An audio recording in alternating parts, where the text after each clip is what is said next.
Hello, everybody. It's your girl Evelyn here. We're back for another girl chat, and I'm here with my girl, fellow YouTuber, nurse, entrepreneur, sister, wife, all of the things, Patricia, aka God's Design. And so this week and next week, as you guys know, will be on my channel. And so what we thought we would talk about this time is that what's been happening in a lot of our chats, we've been getting a lot of questions, here and there about, situations in the corporate environment. And so because of that, we was like, you know what, let's just do some dedicated time Q&A around working in corporate America. So if you don't know, before I was a chef, I worked for Fortune 100 companies, Fortune 50 companies, full-time internships, things like that over the years. Patricia has worked in a myriad of environments as well, and she can talk about that. So we're hoping to give you some insight on some things that we had to learn either the hard way or the long way or are learning. And obviously, if you have any kind of questions, want to make sure that you're dropping those in the chat. Like if you've already been thinking about like, girl, I've been waiting on this topic, drop those questions in the chat. And anything else that comes up, y'all know. And so today we're going to try to keep it at a cute 90 minutes. Okay, we're going to try to keep it at a cute 90 minutes. And yeah, so Patricia, why don't you introduce yourself more than I have, talk about your, corporate environments, and then tell the ladies why you were like, hey, I think we should talk about this subject. My whole professional career, I've worked in healthcare, in the healthcare environment, but different roles, different specialties, things like that from a, staff perspective, also from leadership perspective. I've worked also, I currently work in education, which also is a different environment. And then I would consider my professional career, I worked a lot in customer service as well. So I have that as a background. But the reason why I wanted to discuss this is, we've been doing these lives for a few months now.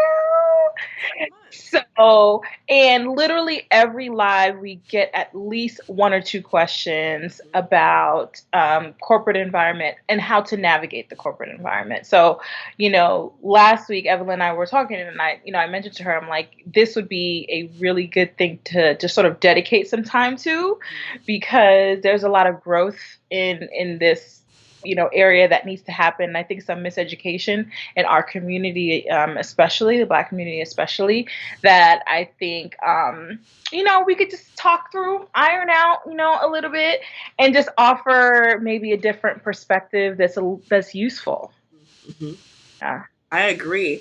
And so one of the things we encourage, or at least I encourage some of you, if you're watching and you had a chance to do this, is I shared a video that I did a couple of years ago, just kind of like dropping some gems about things that I learned in corporate America. But like Patricia said, when we say corporate America, we're basically talking about any professional environment, right? Because education to healthcare to engineering or manufacturing, different in function as far as like what the actual industry is, but what the things we're going to talk about are not specific to those genres. They're universal. I have friends who work in marketing automation. I have friends who work in food manufacturing and different things, right? And so they have similar experiences. So I want you to know that for the most part, what we're going to be talking about is going to be useful to you wherever you are at any stage of your journey. So whether you're early in your career or maybe you haven't figured it out over the years, it took me years to get it, and you're a little bit more advanced in your career, I think that this could be beneficial, as we both have, been working for some time. So I'm excited to talk about this. I hope it's helpful. Like she said, stuff's particularly to our community that just there have been some mindsets circulating over the years, or that were taught or that are passed down, that I think aren't necessarily useful to us.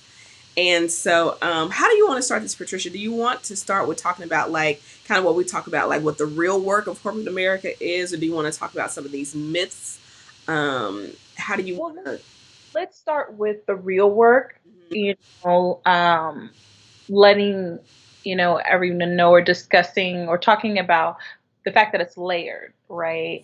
And not just one-sided. And then we can talk about the myths, I think, because I think that's like the foundation Yes. of generally what you and I think. Hmm. Then we can just sort of build from there and then refer back to the foundation. Yeah, absolutely. No, that's perfect. Hey, Caribbean Curls.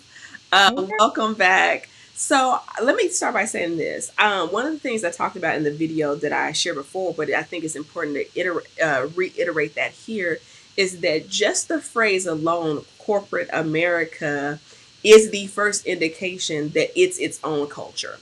Mhm. And that there are certain, I want to say, standards of engagement. I don't even want to call them rules, but there's certain standards of engagement. And I think the reason why, I'm particularly passionate about this, and I'm pretty sure Patricia can agree to this point to an extent, is that there is a belief held by a lot of people that in corporate America, it's like if you just do a really good job, it should be smooth sailing.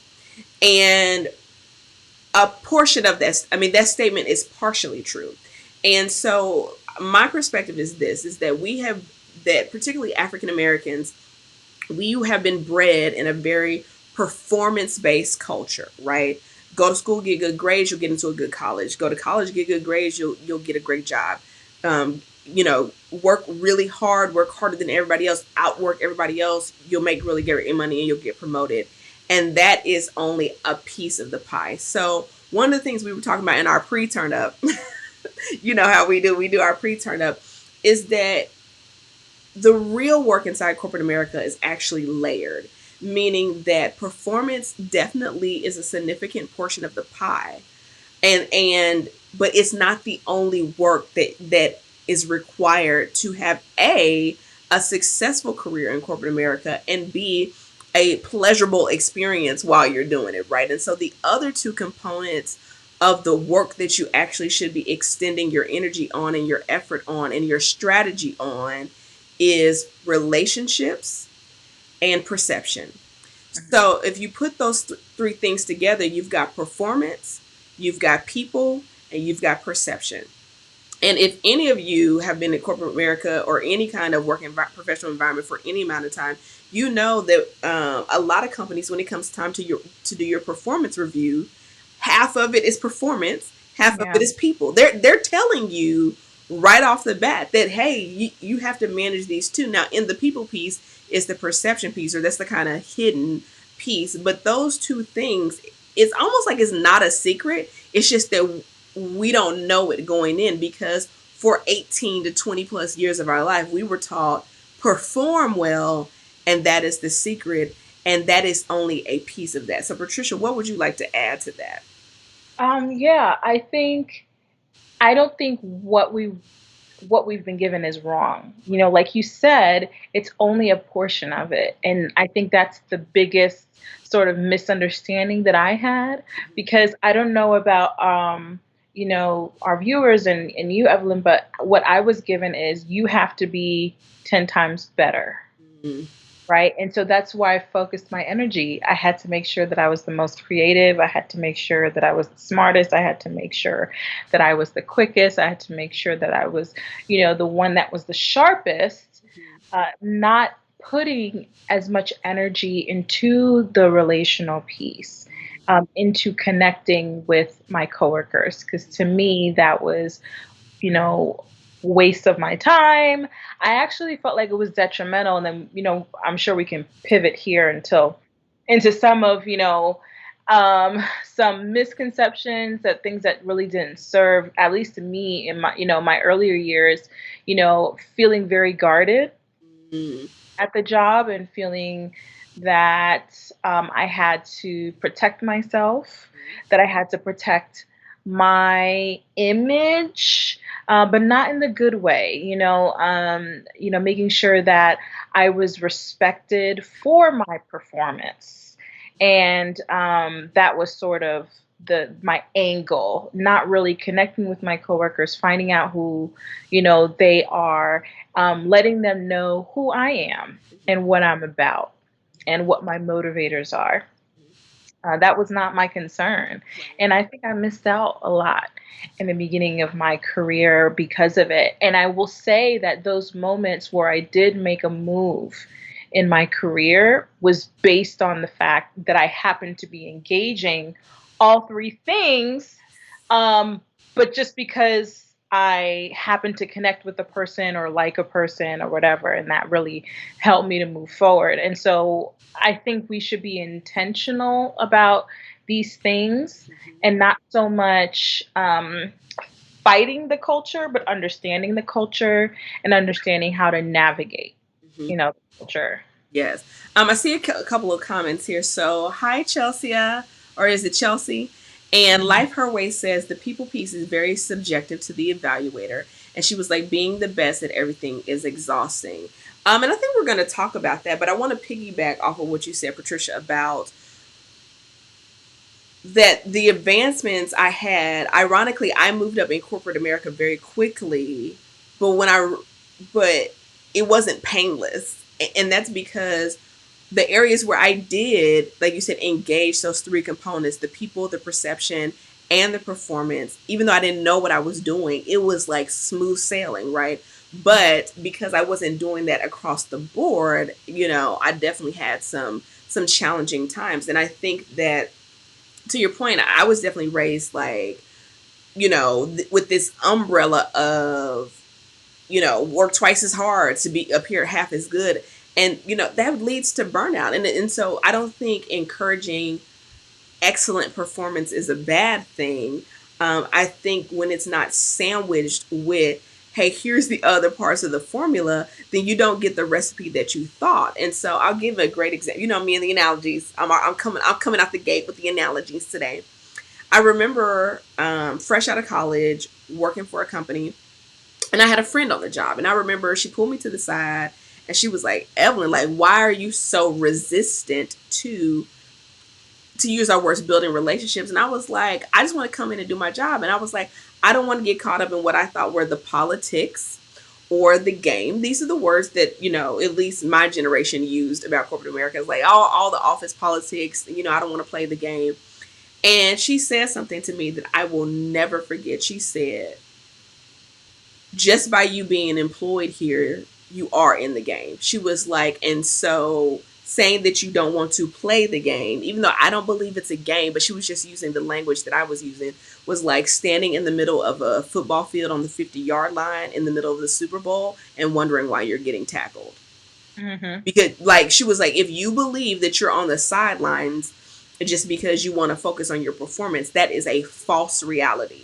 And I remember going, oh, oh. And that was probably the beginning of me going, so do I want to be in the middle of the football field? But then trying to learn the game while I was in it, you know what I'm saying? After I had already gotten bruised a little bit, for lack of a better phrase, was a process, right? But I think once I started to understand that I was taught that the game was toss, okay, or badminton, and only realized, oh, we're not playing badminton, we're playing football over here. A completely different game with a different set of rules. I'm not gonna lie. At first, I was very hesitant to it. I was very I felt bamboozled. I'm not gonna lie. Like, I felt like, why would people say this? And I spent my whole life aiming for this ideal, only to get in it, and this is not that. It's a piece of it, and that's why I'm having some frustrations. Hey, SJ. She said you both look lovely. Oh, that's so sweet. Thank you. Yeah. So, so do you want to get into, like, I mean, because obviously I can talk about this for days. Do you want to get into like managing the different pieces, or maybe some truths about the different pieces? Like, how do you want to do that? Because I think, and ladies in the chat, you can let me know. I think knowing how to interweave the three together, or weave the three together, is, I think maybe people are looking for solutions, or should we do a little bit more about like the mindset around this is actually the work and then get into solutions? Well, let's start with, I think, the performance part we have down, right?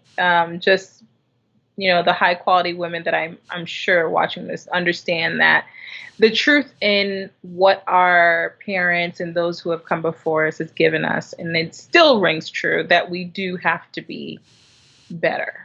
And that's a belief that I have, right? Um, and so the performance piece we could put to aside, but understanding the relationship and the perception, what that is, what that looks like, how to manage, each of those things. I think the starting off with the mindset and then the how, Yeah. I So think is a good way of attacking it. yeah, I think, I mean, and I don't know if we've exhausted this or not, but I just think that understanding that part of your job is to build relationships and to manage perception.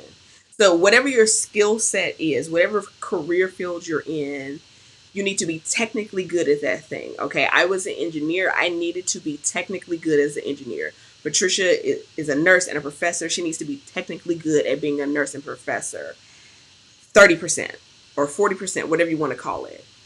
You also need to be technically good at building relationships. That is part of your work.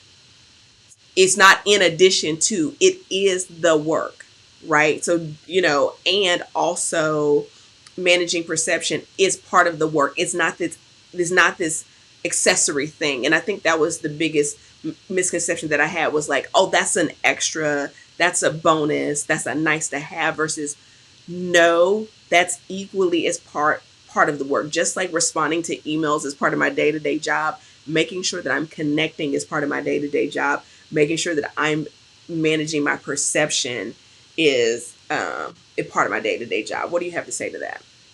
No, it's true. It's just as much effort as you put into one, you should put into the others.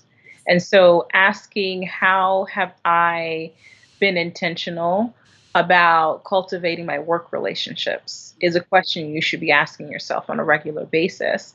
And an investment that you should be making in a regular basis. What have I done today to help manage the perception in my work environment?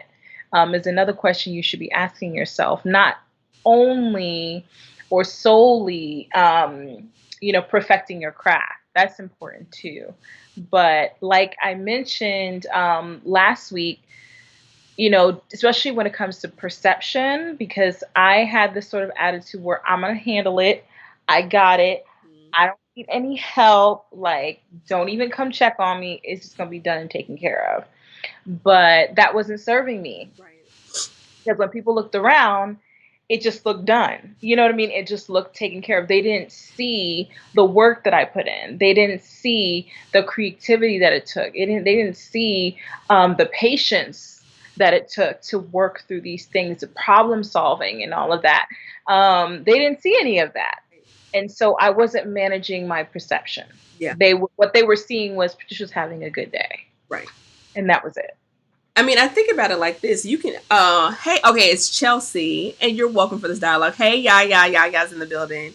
I think you're absolutely right. And here's the thing that I think I had to learn. Well, let me say this before I say that. I think sometimes when people hear dialogues like this, sometimes the reaction can be, this is why I don't want to do corporate, right? And so it's like, this is why I want to start my business or be an entrepreneur. And I will tell you, you can't outrun this. That whether it's in a corporate environment or whether it's in an entrepreneurial endeavor, it's the same, because what is happening, right, is that in entrepreneurship they call it the know, like, and trust factor, right? In corporate America, it's called performance, people, and perception. But if you really think about it, it's the same thing. Trust, okay, is the same thing as performance. Do I trust that you can do the work in front of you? Sure. So when you get to knowing and liking and perception and performance, they're the same thing, right? If we don't connect, I don't know you. Okay, so if I don't build relationships, I don't know you as a person. I don't know anything about you, right? And then the like factor and the perception factor is the same thing, because I can know you and be like, oh, I know her. and I trust that she can do the work, but ooh, she got an attitude, Mhm. right? Um, it could be so. I want to just put that out there before we go any further that there's this misconception that when you don't want to engage in corporate culture, that the antidote to that is to start your own business, and that is a false. So I just wanted to kind of clear that out of the air, that you need this skill in every area of your life, right? So um feminist says, and if they don't see the work, they will take it for granted, which often leads to burnout. Yeah. Girl, let me tell you, that is accurate. Um, and then Sierra says, Evelyn, you told my corporate beginning story. Unfortunately, just 5 years ago, started focusing on relationships. The mentor that gave you the game is a missing part of so many corporate beginnings. Yes, yes, absolutely true. So, um, like Patricia said, we understand performance. Be at the top of your game, cultivate whatever your skill set is, never stop learning. Y'all got that. I'm pretty sure your parents, whoever raised you, or even the culture was like, be the best, be the best, be the best, be the best. We got it. Yep. So, should we lean into relationships first, or should we lean into perception first? Let's talk about relationships. Okay. Yeah. Okay. Because I think there's a lot of misconceptions in that one. At least for me, just the whole no mixture of, you know, in work and outside work, work and play. Your work friends are not your friends. Don't say certain things or do certain things; they'll use it against you. All of these things that were sort of given to me made me walk in guarded. And when people can't connect with you, that it becomes problematic. It really just does. And when you think about it from a rational perspective, or when you just really look at it, if you're connected to someone, through that connection, in most cases, there's some loyalty. Mhm. There's some loyalty, and like we mentioned last week, is you're gonna want some people in your same room, and then in different rooms, to have your back, Yeah. because and connection is the way that you're able to do that. And connection is not kissing up. Nope. Connection is not, putting on or keeping up with the Joneses, but it's giving them access to who you are and your personality. Yes. And there's nothing wrong with that. I'm not saying, discuss all of your medical history or social security number or whatever, but literally finding some common ground and working that, Mhm. Mhm. and working that. And honestly, that has been a really difficult one for me to overcome, right? Because I think I'm guarded naturally, and so it did not serve me in the work environment. Um, but that was a big hurdle for me that I feel like I've just overcome, like maybe a few years ago. You know, allowing people in. It's okay. It's okay. You're gonna be okay. That connection is your currency for, in my opinion, upward movement in your work environment. Mhm. It really just is. And if we could sort of tuck away, put away those,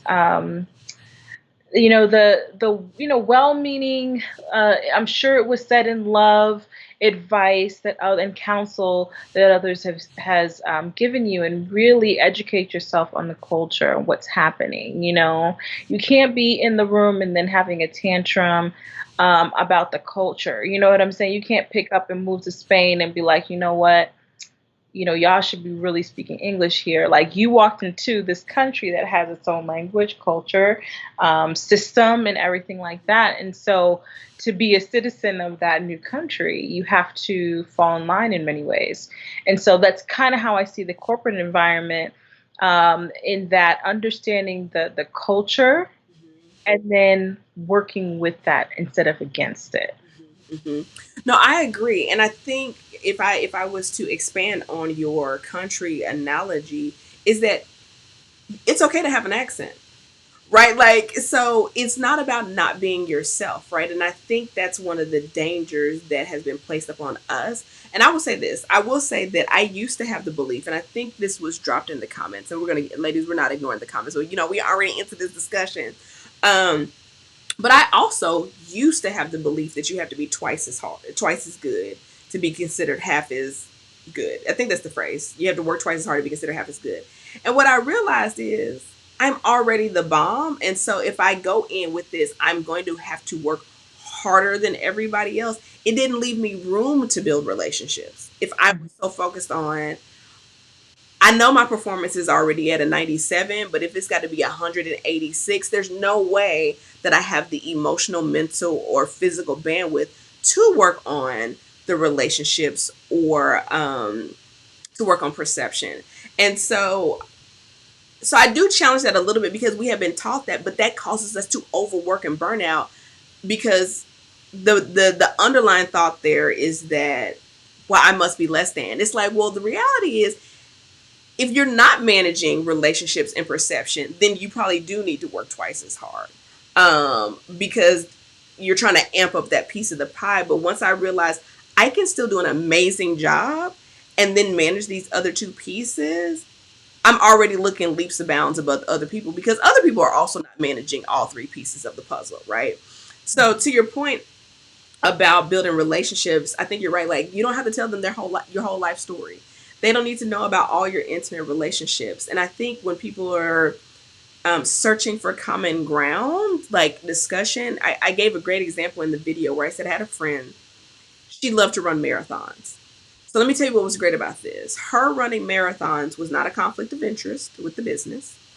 It wasn't super personal. It wasn't controversial, right? So when she went in, oh, what'd you do this weekend? Oh, I'm training for a marathon. So, I got a couple of runs in. I went and got fitted for my shoes. I signed up for my race. Then when marathons came on TV, people were like, oh, are you watching the such as yeah, I watched it. Are you running in the turkey trot? Sure, I am.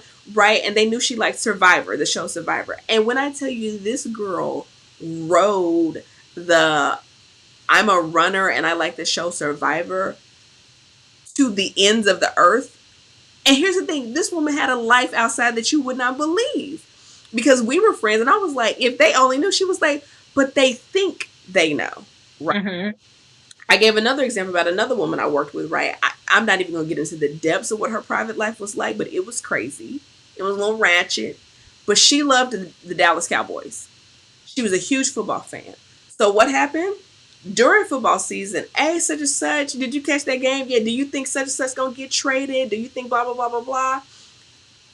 You would think, oh, but that's only for football season. In the off season, hey, you ready for the season to start? Like, right. And so they had something where they could banter with her about. They could joke with her about. They could converse about that wasn't like work, work, work, work, work. They didn't know all of her business and all of the things that she was going through, but they knew just enough about something that was, again, not a conflict of interest, not super controversial, not gonna rub people the wrong way, that people could talk about on an ongoing basis and connect. And so I think that's a great starting point. Like if you're just looking for something, I think that's a great starting point. Like find something that you enjoy, a hobby, a show, or something that it's not that big of a deal, right? That you can start there. I don't want to give the illusion that that's all to it, right?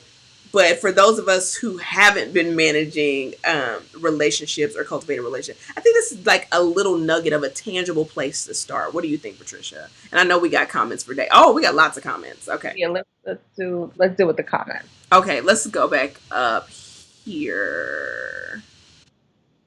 I'm gonna start with feminine success. She says the idea that we have to be twice as good really takes away from us building relationships because we feel inadequate asking for help. Yes. Do you want to do you have something you want to comment on that? No, I mean, I think it just speaks to the reason why, and I can only speak for myself, where I really did think that asking for help was a knock on my adequacy, my performance, right? You need to help me, then that means I am not performing the way I should. And when you feel performing is working, that is a big attack, because then it's like, oh, okay, next thing you know, I'm sitting in someone's office because I always need to be helped. I can't handle the workload and all of this. And to me, that's what work is. And so if I'm asking for any help, then I do feel inadequate, you know. Yeah. When asking for help, depending on how you do it strategically, can be a way of connecting, Yes. And managing right? perception. And managing perception, because that person is seeing firsthand what's going on in your workload in your space, and it's like, oh, like this is a person who's very detail oriented, or oh, this is a person who really goes above and beyond because they have a front row seat. Mm-hmm. I agree. I agree.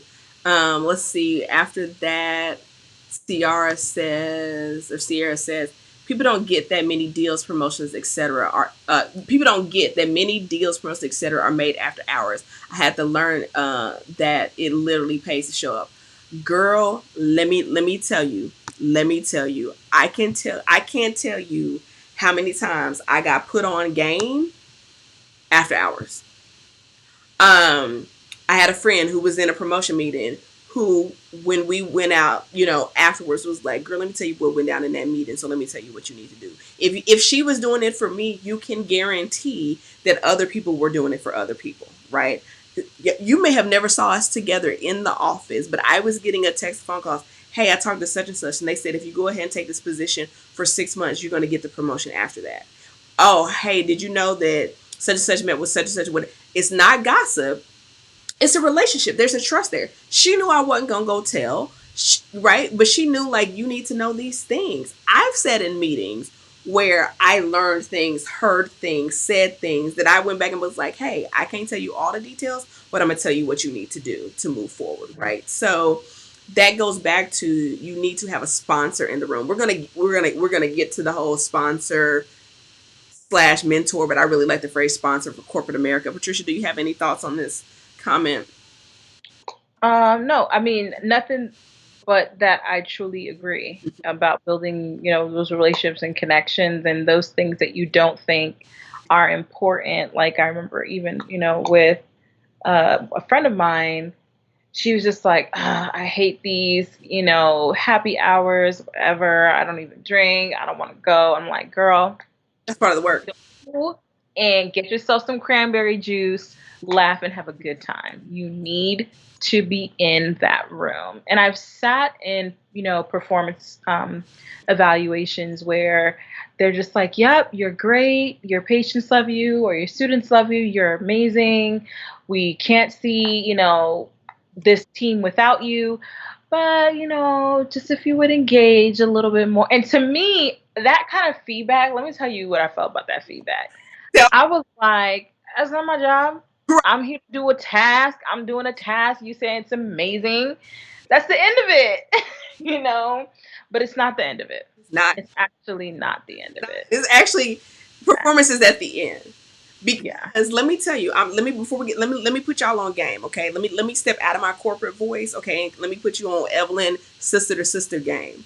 I'm gonna tell you right now, the people that you're mad at in your office, who you feel like don't do no work, but they keep getting promoted, and you don't understand why they're not that smart, but they keep getting promoted, is because 70% of the pie is perception and relationships, and they're killing the game at that, and their performance is C level, and it don't really matter. I mean, it does, but like, I mean, they're not flunking the performance, but they're just acing the perception and the relationships. And so it used to be, I'm not gonna lie, I'm gonna speak for myself. I used to be frustrated. I don't understand. My team got the best results. I got the best scores in the company. I got this, that, and the third. You number 27 out of 41 performance wise, but you're getting promoted. You're getting whatever. That's because that perception piece and that people piece, they were killing it at 110%. Right? So I know this is like anti everything you've been conditioned to believe, but what I'm telling you is, you can have 82 B minus level performance. And if you are hitting 100% on perception and relationships, you will go further than if you got 150% on the performance side and 20% on the perception and the relationship side. So very similar to Patricia, I used to feel like that ain't none of their business. Why they want to Mhm. know? I remember having a very difficult relationship with a coworker, and I could not figure out what her deal was with me. I was like, I like it. We didn't have anything personal against each other. I was just like, we are like this, right? And I finally had a meeting with her, and I think I've told this story before. And she finally was like, I just don't know you. And I remember looking this woman in her face and was like, you don't need to know me. Mm. The game was in my face, and I couldn't get it. Mhm. Right? So, okay, let's go to the next comment. Life Her Way says, because I honor the relationship I have with the former supervisor, I am transferring to work with her in the North region. Listen, if you got that relationship, I would. If I was still in corporate America, I would be following my sponsor around. I don't know how many of you watched my previous video. I would be following my sponsor around if I could. Okay. Um, SJ says, "Oh, should you aim to make genuine friendships at the workplace?" Patricia, your thoughts on that one? So let's see. Should that be? I think you should aim to connect with your coworkers. Genuine friendship can happen. I don't think you should be against that, or try to, sort of push it away, or we're coworkers, so we can't be good friends type of vibe. I don't think that it should be like that. But aiming to have genuine friendships, I think, is a bit much. But aiming to connect, you should definitely be intentional about that. I've met good people at work. I really have. I've worked with some great people. Yeah. So I don't know. What do you think, Evelyn? No, I think the answer to that is what you just said is true, and I think there's an important distinction to make. Relationships and connection, there's levels. Friendship is over. Well, I'm out of frame, but friendship is over here. So I think when we say cultivating relationships and making connection, that is not all the time, but not also excluding, but not all. We're not saying you have to be friends with everybody. Hmm. You have to have a quality relationship with them. You have to have genuine connection.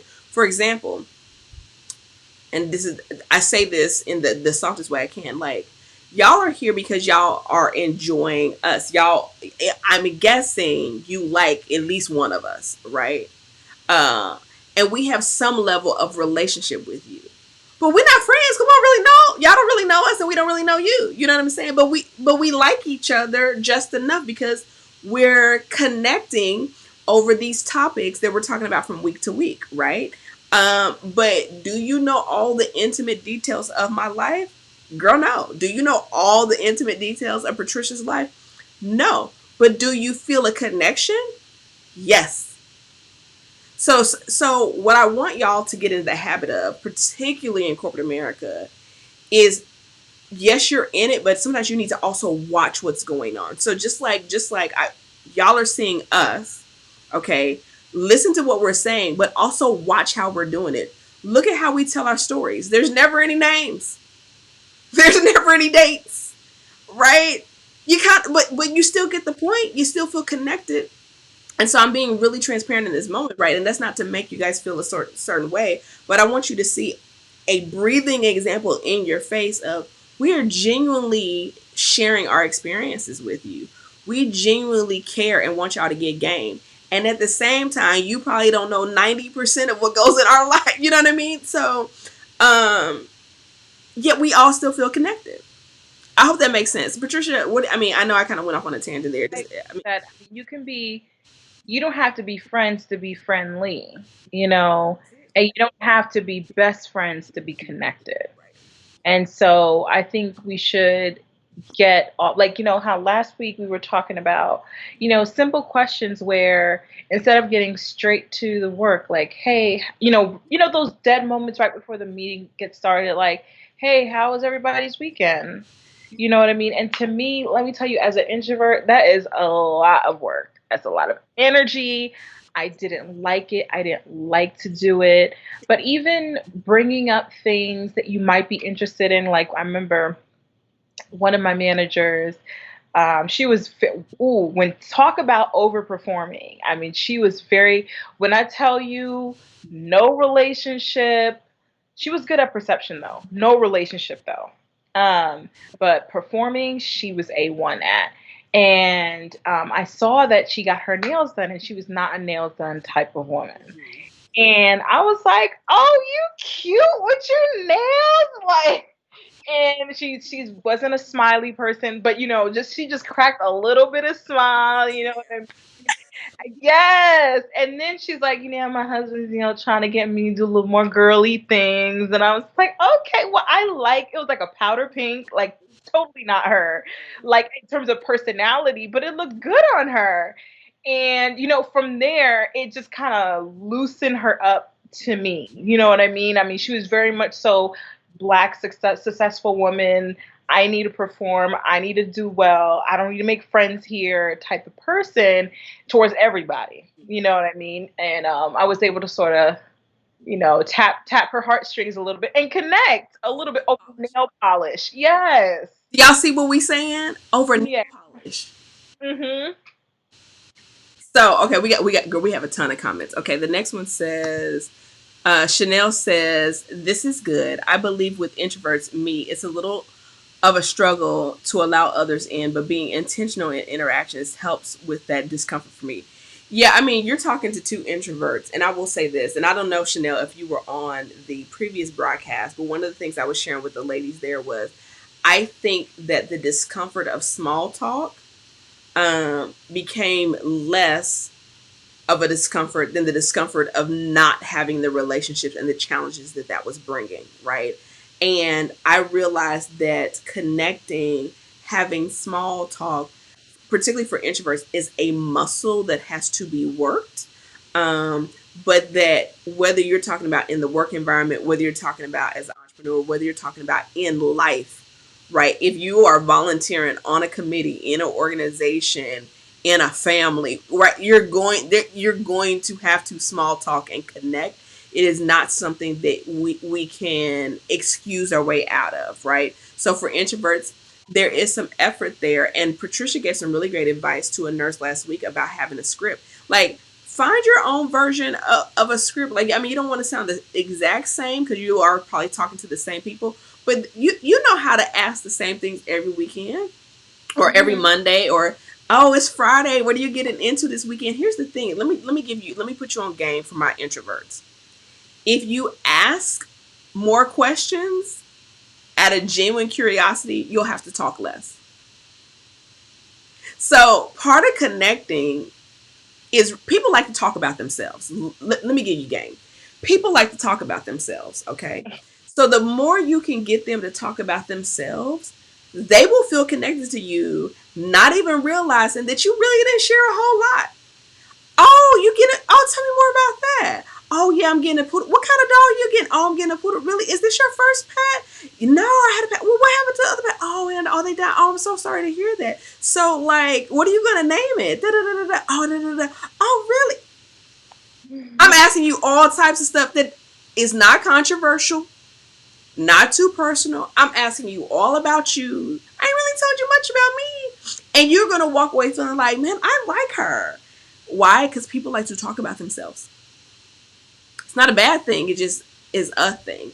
So introverts, get you a script and ask questions. Patricia.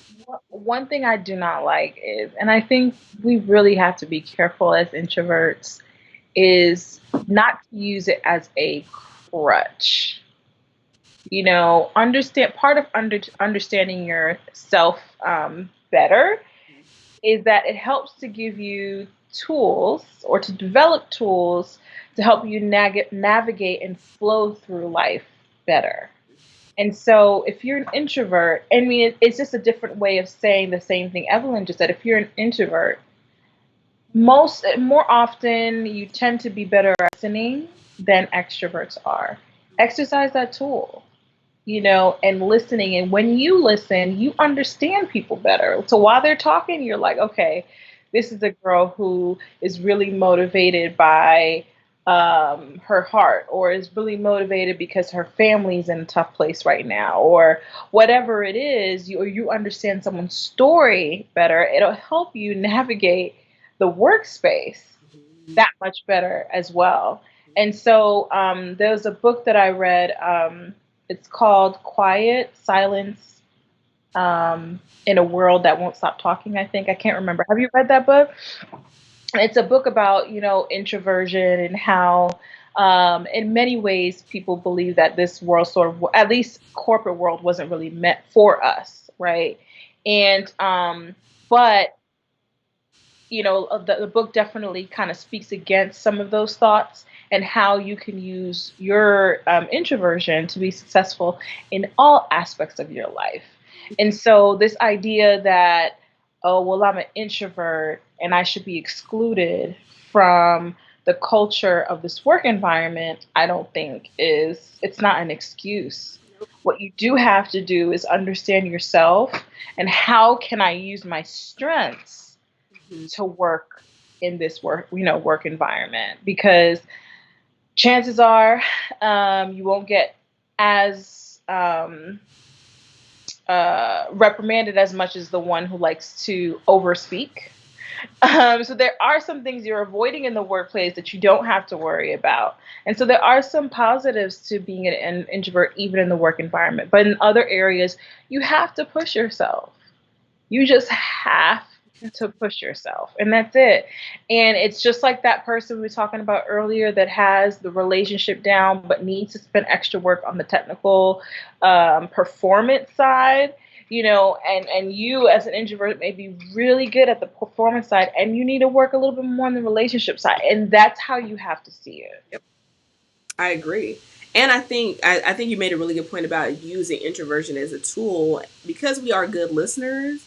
Girl, you got your information for the next week. So let's go back to my poodle example. Oh, you got the poodle. Next week they come in. Girl, how was the first week with the poodle? Mm-hmm. They gonna tell you 10 minutes. That's plenty enough. Now we can go on the work day. Boom, I connected with you again. Okay, they gonna tell you something. Girl, I couldn't sleep. I gotta order all this stuff. Took it to the vet. Next week, did you take little Susan to the vet?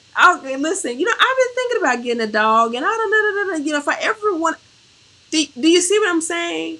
This ain't super deep stuff. It's about leveraging your listening ability if you are an introvert, and then genuinely caring, which is why it doesn't have to be something super deep. Like if you think you're about to go into the office though and connect about religion, politics, or things like that, I'm gonna encourage you to stay away from those conversations. That's the quickest way not to build relationships in the workplace. I mean, if you're fortunate enough to find somebody who has your beliefs, great. But just like when people are keyboard thugging on the internet, those are the things that people are like, ugh, right? But if you're talking about your cat got a new cat food and you wanted to feed your cat organic food, then do that. Okay. We got a lot of comments, girl. Okay, we got to keep it moving. Chelsea says, as a young professional, 23, I'm struggling with identifying my purpose in corporate America. My role as a rotational development associate reflects the ability to learn across functionality by rotating. Um, okay, I'm gonna speak to this because I've been in roles like this. So when they have you in like a developmental rotational assignment, or like you're gonna spend X amount of time in this role, and then they're gonna move you to another role. I'm assuming it might be some kind of structure like that. If it's not, Chelsea, please correct me. They are seeing your ability to, yes, you're going to learn those technical disciplines, but usually people that are put in that path is because you're going to eventually go up, and they just need you to have a high level understanding so that when you go up, the skill that you're working on is influence and delegation and management more so than the technical know-how. So you usually what I've seen in most corporate environment where you're doing some kind of rotational, they want you to get the gist of that area so that you can speak to it. But eventually the goal is for you to be at a higher level where you don't have to be in the nitty gritty of that. So what you want to work on in that is really, yes, okay, if I were to break it down by the pie, right, from the performance standpoint, you want to get that you get it at a high level, right? Check performance level 4, however long you're in that rotational. Learn as much as you can, knowing eventually you're probably not going to have to learn the nitty gritty details. They're going to have people in roles who know the nitty gritty details more than you, and that's how it's supposed to be. If I move on to the relational piece, you want to make connections in all of those disciplines, whatever that is, right? Because at some point in your career, you're going to work with those people again, possibly in a varying capacity.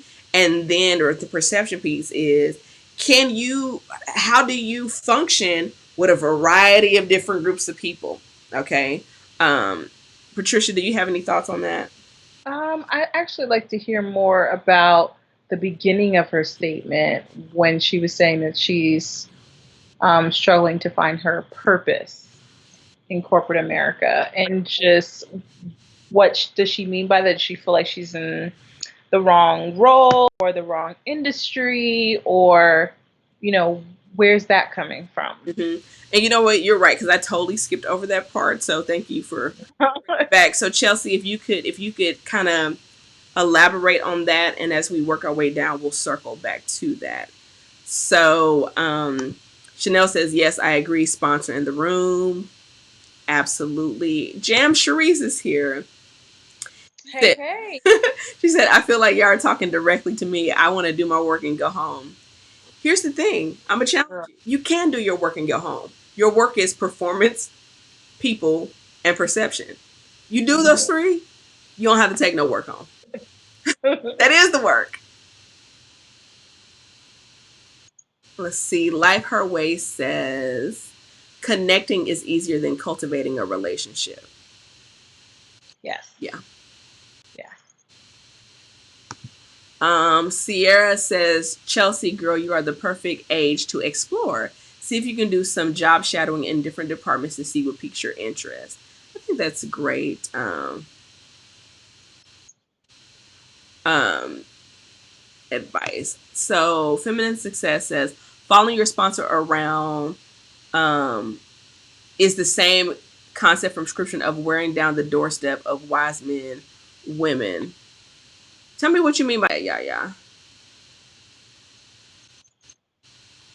Um, let's see. I absolutely was. I remember that one. I'm not sure. So Lisa says she's late to the party, but she's loving the discussion. I'm glad. Listen, Patricia is the one who was like, "Girl, we gotta talk about this. It keeps coming up," and I was like, "You're right, right, right." And so I definitely want y'all. I know we're waiting on Chelsea to kind of elaborate a little bit, if you could, on like the purpose part of the statement. But also, ladies, like if you have questions, because I know right now we're kind of really focused on the people piece, and then we'll get to the perception piece. But we've got like another 30 minutes of time. So if you ladies have specific questions for us around this, let us know. Are you really enjoying this? Is it helpful? Have you heard these concepts before? Is it new to you? Have you heard it before, but you was like, I wasn't really feeling it? Or what are some beliefs that you have about corporate America? If you want to see if they fall in line with what we're talking about. And while we're at it, I think also Jam's Sharice.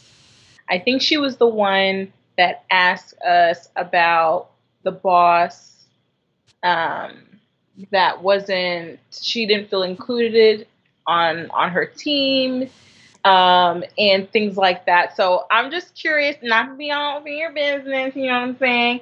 Did you approach your boss, using your feminine energy that we spoke about, and, making it a collaborative effort? Did you approach him? How did it go? If you feel comfortable sharing, I'm just curious to see how that went.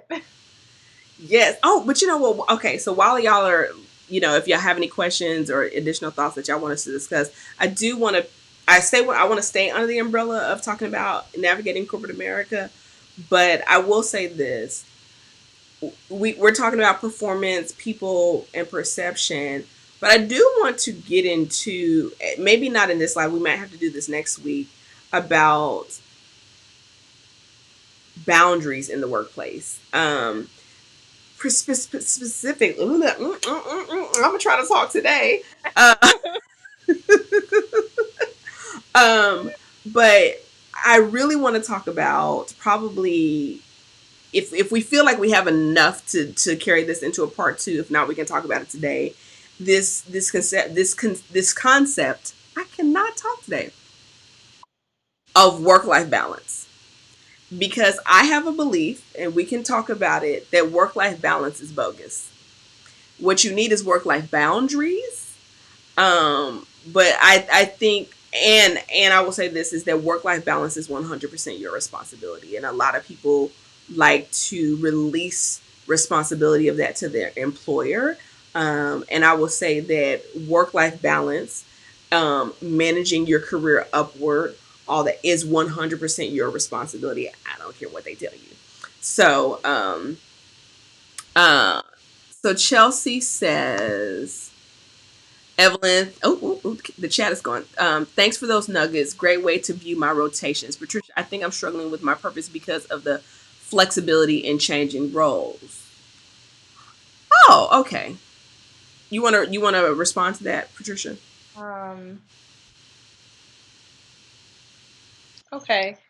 I can see I can see why it would, like, just imagining myself in that position, it would be difficult if I can't see sort of um, an upward movement or direction, if I'm just playing musical chairs, musical roles, essentially. And so I don't know the structure or the industry that you're in, but what are your, like, current career goals right now? Where are you headed? And what I've told people, sometimes we can be frustrated with where we are and what it looks like, but if we know where we're going, it makes a lot more sense about where we are. And so, do you have direction when it comes to your career? What is the next step? And this just a phase, a stop in that vision, in that goal. So yeah, that's kind of what I would want to know, to be able to really address that part. Yes, and I also will want to ask you, Chelsea, is there a time limit on this rotation? I know what I've seen in different corporate structures before is this is usually somewhere from like 18 to 24 months. Particularly, was Chelsea the one that said she's 23? If you're that early, I mean, if you're that early, yes, okay. So I'm gonna make some assumptions here, but please correct me if I'm wrong. If you're 23, you're not too far removed from college, if I had to guess, if you went to college for this role. And so what I can tell you, is sometimes companies have this structure because this is the process to help you find where you're going to fit best. They're going to be watching you, and then they also are going to see how you respond. Also, from a people standpoint, they're also could be looking at where you're going to be with something. You'll hear this throughout your corporate career, where you're the best motivational fit. Okay, meaning, where does your personality, the way you naturally are, which environment does it work best in? So typically, and I could be wrong, there should be some kind of time frame around this rotational assignment. That's what I've seen. 18 to 24 months is usually what I've seen. And so sometimes when you can have the end in mind, like Patricia said, and you can just say, hey, kind of how does this work? Like, once I finish this rotational development, what are the next steps? You can just ask that. They usually have a succession plan for people who are in a rotational program. And I also want you to view this as, they companies a lot of times, and this is kind of unwritten, will use that rotational assignment to expose you to the full culture of the company. So not just the full, functionalities, but so that you can really get a grasp on that company's culture from different angles so that you can learn to speak the language like Patricia mentioned earlier. So um I'm giving you more technical advice on this, but I would love to know if there's a time limit, and then I would speak to whoever, because usually somebody's managing you through this, right? They're saying you're going to be here this long, and then there's somebody that's usually over that program or that part of your career, and I would ask them, okay, um, oh, here we go. Jam Cherie says, so I'm working from home, so I haven't been able to speak with him face to face, but he's not answering my emails. This has been an ongoing thing, so we will see. Girl, call the man. Okay, I'm gonna say this. This is so not specific to Jam Cherie. This notion that you're going to be able to connect without having to talk to people on the phone, emails, text messages, tweets, as a culture, not specific to you, Jam Cerise. I'm just saying this idea that you're never going to have to talk to people and pick up the phone to move forward in any capacity of life is a myth. If he's not answering your emails and you know you're not going to see him face to face because of however your company is functioning, go pick up the phone and call him. This is simple. Okay, Patricia, now you can give a better response than what I just No, said. I mean, I agree with you. Just pick up the phone and call and, hey, I've, contacted you via email a few times. I know you're busy. Everybody's at home right now. There's a lot going on. But, I'd really like to chat about, some things with you. And so let me know when's a good time for you. I'd really like to do that. That's how I would approach it. Mm-hmm. Um, Chelsea says it's hard to hone in on my skills when moving around so often. However, I will take Evelyn's advice. And and I want to say this. I want to say give yourself some grace. I think this notion that we have to know where we're going to be forever at the beginning. I don't know who told us that. Um this is going to sound so eerie for you, but like allow yourself to be in it. Like you want to know where you're going, but I can tell you as someone who's way past 23, your interest and your skill level, your interest will change and your skill level will develop, and they know that, right? So they're not looking for you at this early in your career to be an expert. That is why they are taking you through the rotation, exposing you, see where you naturally been, and then when they place you or when you express interest, they will start to hone your skills with you in that area of expertise. Does that make sense? So while I do believe that your career is your responsibility, you're not in it alone. You know, here's the thing: they are spending money, so they want a return on their investment. So, to the best of their abilities, they're going to try to make sure that they can acclimate you to the culture, figure out where you fit best, and then help you grow deep roots in that area. So, I want you to give yourself some breathing room. Like with this, I got to figure it out. I got to know exactly where I'm supposed to be right now and where I'm supposed to give yourself some grace in that and know that that will come over time. Patricia, your thoughts? I think it's great that she's thinking about this even right now. At 23, I think that's an amazing thing. And so, yeah, I agree. Give yourself some grace. You don't have to have it all figured out right now. But the fact that you have, you're in a program, it says 2-year commitment, fresh out of college, working when a lot of people are not right now. That's a blessing. Yeah, It's a blessing. absolutely. So Caribbean Curl says, any advice that you would give about my supervisor saying I should be competing with my colleagues for opportunity and progression?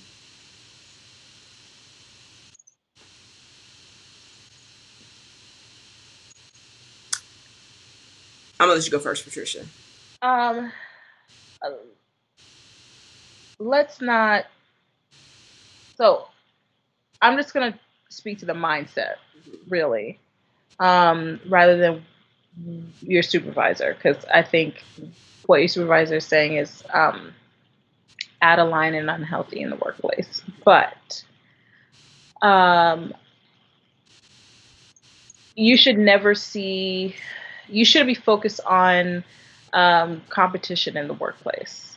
It's never good. You have hopefully your own career goals, and you know where you're going. And maybe progression in the traditional way is not part of your career goals, and that's okay. Realize that you are on your own path, and that has nothing to do with your coworkers. Case in point, and just use an example. I was working at a facility where there was a management role that opened up, and I met all the qualifications for it. Honestly, if I applied, there's a good chance I would have gotten it. However, that position was not part of where I personally am headed. Yes, it would have meant more money. Yes, it would have looked great on my resume, but I'm not headed that way. And it's so interesting. I had I had a discussion with a coworker at the time, and she was like, "Yeah, that's not part of my career goals." Because she was serving as the interim, and she was like, "Yeah, I just to let you know, I haven't applied for this position. I mean, I'm the interim, but this is not where my life and career, is necessarily headed." And so, the work environment, yes, understand the culture, yes, navigate the culture well, but don't spend too much time focusing on what other people are doing and how other people are functioning, how they are, be aware of who their sponsors might be, who their advocates might be, where their loyalty lies. Be aware of those things. But in terms of competition, would you say, and fighting for opportunity and progression? No, no, I don't do that. I have been in a situation. I will say I have been in a situation where there was a promotion where it was me and my coworker that were up for the position. But even in that, I wasn't fighting for nothing. Listen, I had the relationship at the time. I had the performance, and I was managing perception at the time. And so I was the one to get the job. Her and I still were able to work well with each other. I became her manager, which was interesting dynamic, but she ended up getting promoted in a different specialty.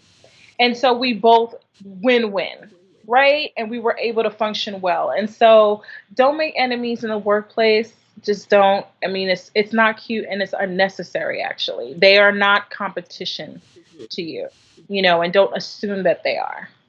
That's what I would say. And I would say I 100% agree with what Patricia just said, and I would also say that based on your supervisor's statement, I think this statement is unhealthy. But I'm always looking for the statement behind the statement or the question behind the question, and so I think that that statement is really out of line. What I From this sliver of information, what I am hearing behind that, it sounds like your supervisor is probably telling you that you're not managing one of the pieces of the pie well, and your colleagues are. So usually when I've seen this type of discussion, this word choice that they use is trash. Let's just say that. But it's like, hey, Keisha and Lawrence is over here doing performance, perception, and people. You might also want to do the not necessarily in a competitive way, but it's like if you want to, like Patricia said, like the reason why she got the position is because her performance was great, she was managing perception, and she had the relationships.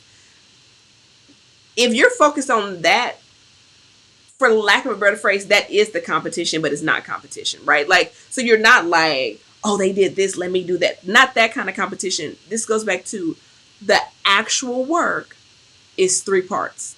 Okay. And so I think they may have used the wrong choice of wording, but when I've seen people have those discussions when people have had those discussions about my employees, it was really more so like they're not playing the game. They're not, there's pieces of the pie that they're not managing well. And so sometimes you need to reframe. Like everybody doesn't have, I don't have the best word choice all the time. And I hope that's what they meant and not literally like, let me try to outstage them. Like that's the quickest way to burn out and create enemies. And enemies is the opposite of connection, and you will go in the opposite direction in any direction. So when I say managing perception and relationship, Patricia can probably attest to this. I mean laterally, peer wise, upwardly to management above you, and to your direct reports if you manage people, right? So you got a three-pronged relationship that you have, perception and relationship that you have to manage. If either one of those is out of whack, word will get around. Like if you're really great upwardly, but you're trash this way, people gonna hear about it. If you're really great this way, but you, so anyway, I'm going off on a tangent, but I hope that is helpful. Where did we leave off? Okay, so Chelsea, we don't mind the questions, girl. That's why we're here. Okay, it's 2 years. That's exactly what I thought. 18 to 24 months. Okay. Um, Sierra says, I'm not sure if my conversation topic was missed by mistake, but I just wanted to mention it before I started driving. Let me scroll back up. Do you see? Did we miss it? I'm sorry there.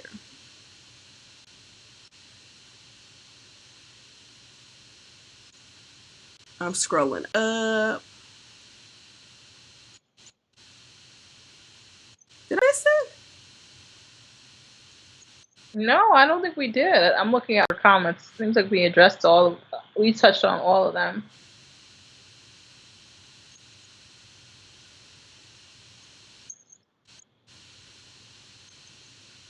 Hmm. I don't think we missed it. I don't know if we missed it. Yeah, unless there was another question that you asked, and if you did, just ask it again. Just ask it again. Type it in the comments while you're not driving, While of you're not course. driving, or if you can do Yeah. text or something like that. Um, So Caribbean Curls says, my supervisors compare me to other new starters and it made me feel inadequate at the time. Also, I feel this great expectation to be at a level where I just haven't had experience compared to others. Let me read that again.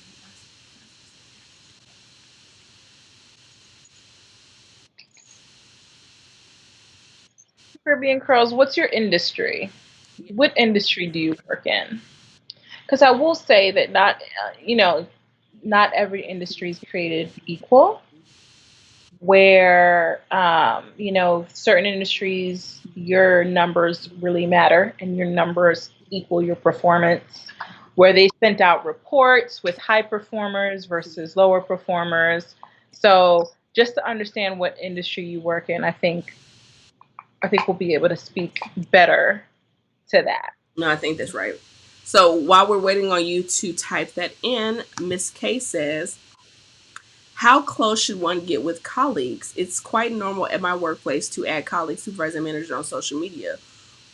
Where and when should you draw the line? So, okay, this, I think, Miss K, I don't know if you just came in, but this is where I was talking about, like, we probably can get into work life boundaries. How can I say this? I don't know. I don't want to say that. I'm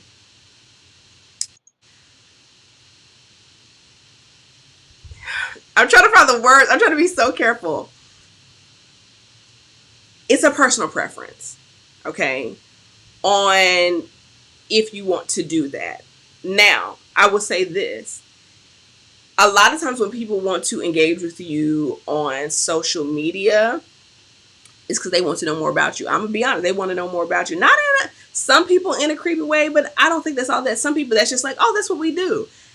Some people use their social media very casually and they accept anybody. Some people do not, right? The challenging thing about the workplace is like if somebody sends you a friend request and you never respond to it, but then they keep bringing it up, it does make it awkward.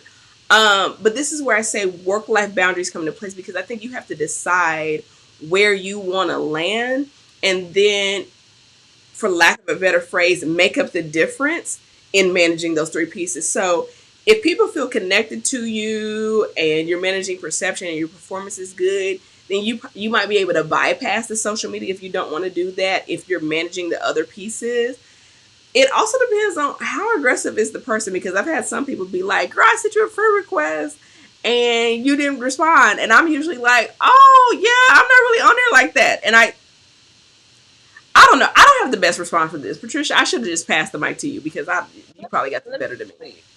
Let me tell you, Miss K. And I know sometimes, we may dance around a few things, but I actually feel very strongly about this thing. And I think that, again, if I've been in a situation where I've had someone, hey, I tried to find you, but this, let me tell you, as private as my page can be, that's what I've done to, where people, try not to be able to search or whatever. If we don't have any mutual friends, even if you have my name, you still can't add me. So like, I have all of this sort of protection around where people just can't try to find me, but if they happen to, I would just ignore friend requests, Yep. like, because it was like, this is work and this is life. But when I transitioned to my new way of thinking, my sort of connection way of thinking, I also changed my social media perspective. In that now, I'll just tell you straight, Miss K, I add all my work friends. I do. I don't send them friend requests, but if they happen to go through the work and the effort to find me, I will add them. I just will. I also manage my Facebook differently, than most. Life updates, some, a status about how I feel about what may be going on in the world sometimes. Other than that, my Facebook is pretty dull. You know what I'm saying?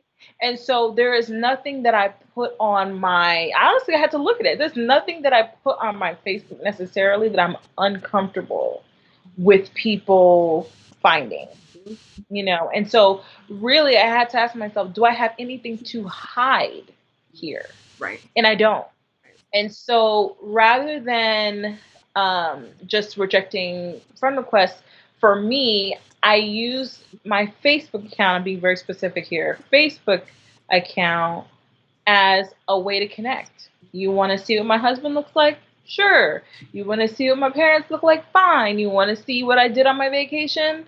Sure. Like, I'm completely okay with that because I honestly don't have anything to hide. Now, if it's Instagram, something like that, probably not. YouTube, definitely not. But if you happen to come across it, which just happened in my workplace, it's just, you have to do that work. I'm not going to give it to you. But honestly, what I put across all of my platforms, even YouTube, they happen to find, even Instagram, they happen to find, I really prefer not, but even if they do, I don't have everything that I put out. I'm actually comfortable with what I put out. And so there really is nothing to hide. And I had to sort of ask myself that question. I think part of the disconnect is that mystery, which I'm really great at. But sort of lifting that veil and allowing, oh, she's a real person with real family and with like a real life, and she likes to do interesting things. And when it comes up in conversation, before, y'all, I used to really dislike it when they're like, oh, you guys went wine tasting this weekend? Like, that looked fun. And I'm like, because usually but now I'm just like, yeah, the wine was amazing. You should really go up there. It's really pretty. It was only this amount, and they take you around the vineyard. I don't have any problem. Right. I don't have any problem. And so to answer your question directly, I don't know. If you out here scandalous, you know what I'm saying, with all sorts of scandalous clothing and out having a good time with your girls or whatever, and you don't want them to see that, then you might feel differently from what I feel. But to me, if they add me, I go ahead and add them. I don't have no problem with that. And I will say this to Patricia's point. I think to sum that up, is that goes back to managing perception. It's, and I think we talked about this before. Y'all don't know everything about us. That's intentional. We love y'all, but y'all don't know everything about us. So, and we've seen people lose their career over their personal social media. So to me, to Patricia's point, and see, I left corporate America like before Instagram started. So like I've been away from that for a long time. However, it's kind of like this. If that's the world you're in, that's part of the game, right? So knowing that your social media, whether we agree with it or not, is viewed as an extension of you. And so if you're in that world, you need to manage it accordingly. Yeah. Because even if you don't accept it, somebody, listen, 6 degrees of separation is a real thing. Somebody somewhere is going to screenshot it. And so managing perception, like, don't put none out there you don't want people to know. Oh, okay. So here's the challenge, you ladies. We've got a lot of comments, and we've been on here an hour and a half, and I have to go talk for another 2 hours. So let's see here. Patricia, I think we can take one more question. I think Sierra was the one who said we missed her question. Um, let's take her question, but then I want to, if we can screenshot the next couple of questions and we'll take them up next week. Um, oh, and that question is a whole conversation. Oh Lord, Patricia, have you read this comment? This Which is the, one? so Sierra. This is what she said she wanted to talk about, and I didn't see this, Sierra, so I apologize. It says it was basically two things: black people representing the whole race in corporate America, and also people who don't code switch and just be ghetto at work. LOL. Ooh. Hold on. Let me. um.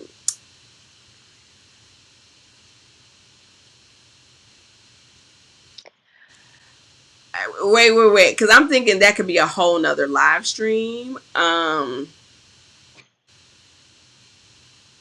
There's a lot of questions. Okay, Patricia, tell me what you want to do. That's a lot. But I don't want to not answer it. So, let's start here. Let's start with the black people representing the whole race. Unfortunately, and I learned this just so that you guys understand a little bit more about me. I grew up in a very diverse in my early years, a very diverse context. When my family left New York, we came to the DMV area and I went to a mostly white school. What I learned through that experience is yes, you can easily become the coin black person, but what I learned in that also in that experience is that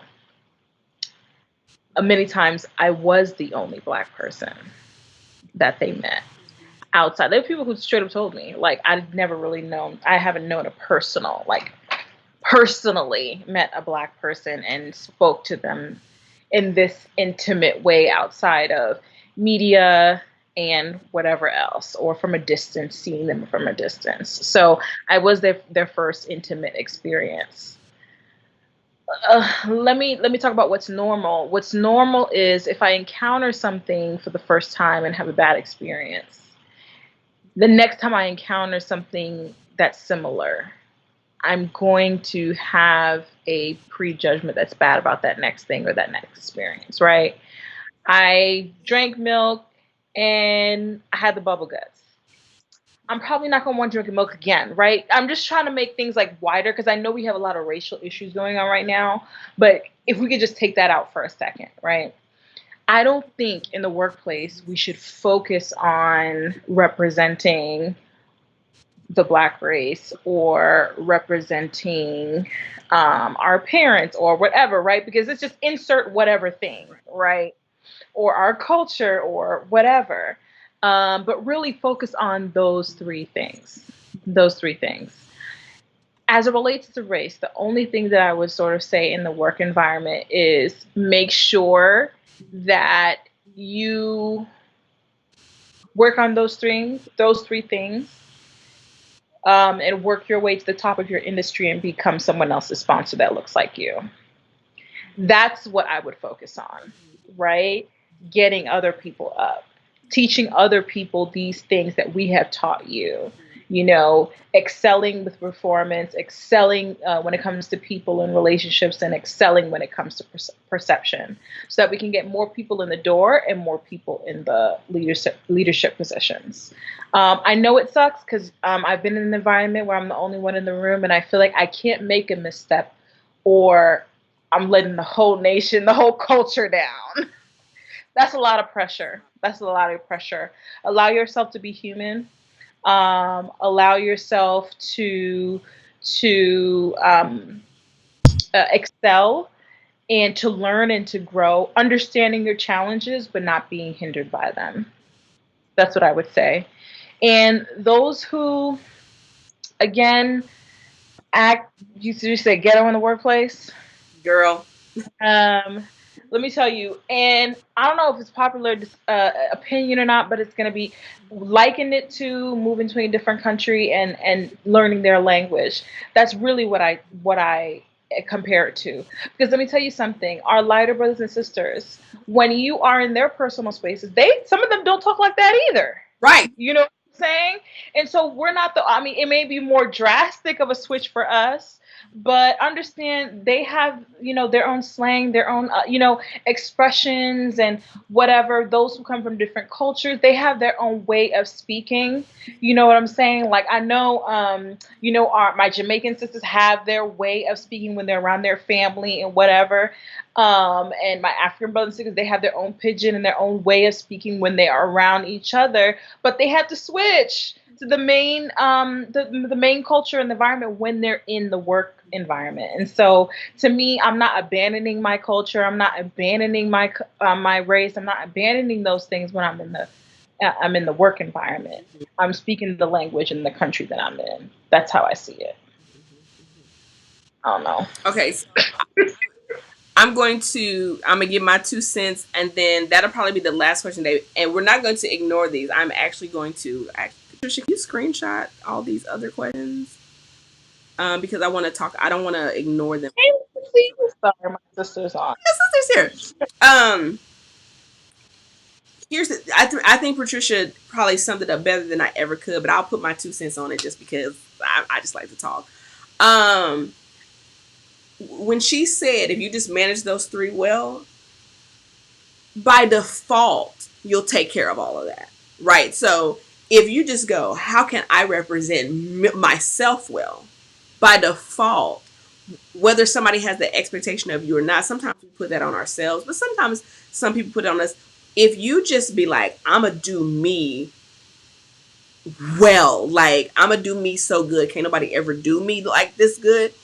By default, it will take care of that. Like I will tell you, as someone who graduated from HBCU, we had that conversation. So while I may not be the first black person, I might have been the first HBCU graduate. Well, girl, they ain't only don't hire from HBCU, so you got it. It was that, okay, whatever, right? So that can be like, it can be exhausting, and then you come in with this lens of I can't be myself. Well, if you're not being yourself within the context of the country, then it's hard to build connection. So it just boils down to, if you manage those three areas well, right, you can be yourself within the context of that country and make those connections, and the rest of it will take care of itself. And then to Patricia's second point about, and just be ghetto at work, they're learning the language. And I will say this, there were things, probably not in my speech, but there were things that I did where people in love who had built a relationship with me had to pull me to the side and be like, hey, let me help you navigate this a little better, right? Now, I will say this. There is such a thing as called dysfunctional feedback, okay? So, and the book is out of print, but it was talking about like being a black manager in corporate America. It came out like in the 80s, right? And there's this concept of dysfunctional feedback where it's like when people give you information because they think they're helping you, but it's actually detrimental to you. Like, let me give an example. If somebody comes to you and be like, "Girl, I was in this meeting, they was talking bad about you. Girl, you need to watch your back." Da da da da. That's dysfunctional feedback because all that does is to put you on eggs and it makes you edge and it makes you defensive, right? So when you're referring to these people who are ghetto, if you have a relationship with them, a professional, you're maybe a little bit ahead of them, maybe there's some kind of mentorship relationship with them, you can maybe pull them to the side in a way that's not making them feel bad and be like, "Hey, let me help you play the game," right? Use our analogy. Hey, we in a different country. So, next time we have a meeting, let me give you some cue phrases to use. I wouldn't even say like, "Girl, what you said was inappropriate." I would just, let me give you some phrases that I think will help you navigate the terrain a little better, right? But that's only if you have a relationship with that person and if they're open to it and know that they are going to learn the language, uh, or they're not, right? Or they're going to learn the culture or they're not. And there's some people, if they were like me when I was early, didn't want to hear it. I had people who wanted to come to me and be like, "Girl, I need you to play this game." And I was like, "I don't really want to hear it." I was hard headed. I wasn't ripe, right? So you got to kind of gauge if you want to start to be a sponsor with those people and be like, "Girl, let me put you on game." Or, "Homeboy, let me tell you what's up," right? But there has to be a relationship first. So that's my thoughts on that. So I took a screenshot of some of these ones. We'll follow up with you, Caribbean Curl, this week, and I think we can elaborate more on Sierra's question too. Sort of being that the only one in the room and how to navigate that. I think that's a valid discussion to have. yes, absolutely. So we can Yeah, probably idea of code switching. so we can talk about like boundaries, code switching. And I know we talked a lot about relationships today. We can also talk about managing perception next week. I should have a little bit more time. Um, so, ladies, let us know. Did you find this helpful? Did you find it useful? Like, I will say this. I would encourage you to watch this again. We shared a lot. We answered a lot of questions, and sometimes, if it may be your experience that it's your first time hearing it, you might have heard some of it, but in a month you'll watch it again and be like, "Oh, girl, I missed that." Right? So, I know that the video I did before that I think I told many of you to watch or whatever, I had people being like, "Girl, I'm going to show this to my students and freshmen in orientation at college," right? So take this video from two women who had very different careers in different forms of corporate environments who are like, "I'm trying to put you on game," because they're we're nobody had this conversation in this level of detail, at least not with me. And I'm pretty sure it's you've picked up pieces along the way. Mhm. So watch it again and again and again. Take notes. When you have a challenging situation come up at work, reference it. Okay. And then the video that we did on Patricia's channel last week, um, we touched on some things about how to like engage with your boss or a supervisor when things aren't going well. So, Patricia, do you have any thoughts before we wrap it up today? I feel like we got a full docket for next week. Yeah, we do. I mean, I would just ask you, like I asked you guys in the beginning, is how have you intentionally made connections with your coworkers this week? And I challenge you that you have an active plan, whether it's shooting up, in an email or, for me, I'm in education. We're in summer right now, so we're technically in break. I reached out to my co-instructor, like, hey, how are you? How are things going? How's your summer going so far? What have you done to make connections in your work environment? Yeah. Well, this was good. I feel like this topic was just on fire about the friendship topic. Like the chat was on fire today. I love it. And like I said, go watch Patricia's video that we did on her channel from last week. We'll be back here on my channel same time next week. And then the next following 2 weeks will be on Patricia's channel. If you haven't watched my Corporate America Hacks video. I would watch that. That's going to be helpful if you haven't watched it as we get into next week as well. So that's it, ladies. This has been really, really good, and we will see you next week. Bye.